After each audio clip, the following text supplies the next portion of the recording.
The many of you who were pilgrims on our journey to the Holy Land went to Mount Carmel.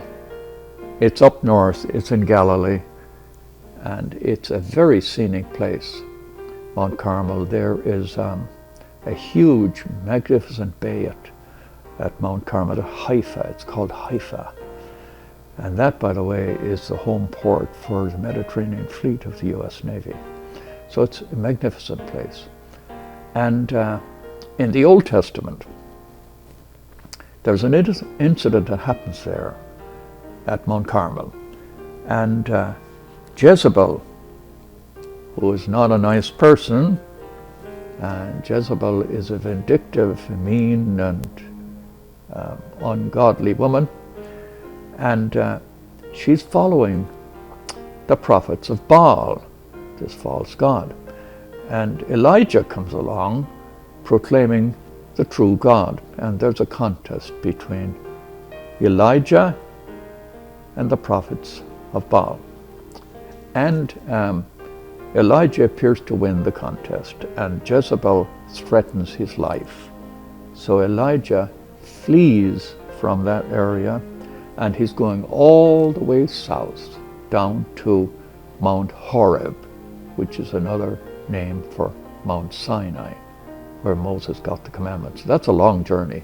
I mean, it's like 250 miles, 300 miles down to the beginning of the Sinai Desert, and then it's deep into the Sinai Desert. It's a long journey. And on his way, he goes through all sorts of travails. And then in chapter 19 of the first book of Kings, we read this event that happens in the journey of Elijah. And Elijah is full of fear for his life now. And then on his journey, he came to a cave where he took shelter. But the word of the Lord came to him, "Why are you here, Elijah?" And he answered, "I have been most zealous for the Lord, the God of hosts. But the Israelites have forsaken your covenant, torn down your altars, and put your prophets to the sword, and I alone am left, and they seek to take my life." Then the Lord said, "Go outside and stand on the mountain before the Lord, for the Lord will be passing by." A strong and heavy wind was rending the mountains and crushing the rocks before the Lord. But the Lord was not in the wind. And after the wind, there was an earthquake. But the Lord was not in the earthquake. And after the earthquake, there was a fire. But the Lord was not in the fire. After the fire, there was a tiny whispering sound. When he heard this, Elijah hid his face in his cloak and went and stood at the entrance to the cave.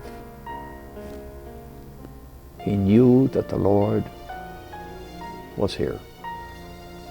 Now, the teaching of this is, we tend to run around in circles looking for spectacular things. We tend to look for big things to do in Lent.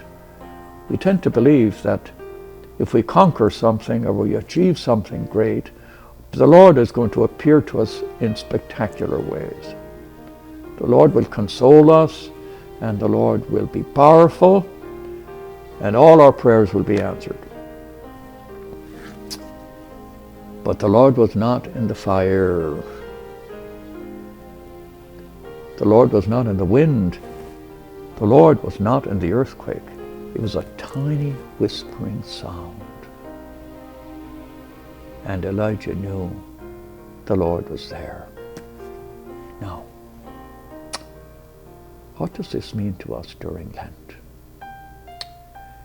Lent is a time when we lift our awareness. The gentle things, the simple things, the things that look so ordinary, the things that seem to happen all the time. Take a second look. The sound, the whispering, just a little sound, something that you didn't notice before. Lift your awareness. Take a second look. It could be to look at the face of a child. See a miracle. The Buddhists say when you look at a tree and you see a tree you haven't seen. But if when you look at a tree you see the miracle of God's creation, only then have you seen. When you hear the bird singing, if you only hear a bird singing, you haven't heard. But if when the bird sings, you hear the voice of God, only then have you heard. So look for times of silence. Okay? He had to be alone. Elijah had to be alone. He had to be silent. He had to be listening. He had to go outside the cave. If he stayed inside the cave, he wouldn't have noticed and he wouldn't have heard and he would not have encountered the Lord. Keep that in mind. Go outside the cave. Touch, feel, sense God speaking to you. Something unexpected now. This was not what Elijah expected. He was looking for a powerful God. God in the power, the earthquake, God was, but the gentle, gentle sound. Look for God in the simple things that appear so ordinary.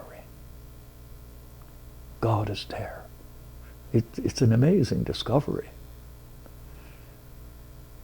It could change your day, and it could change your Lent. Amen.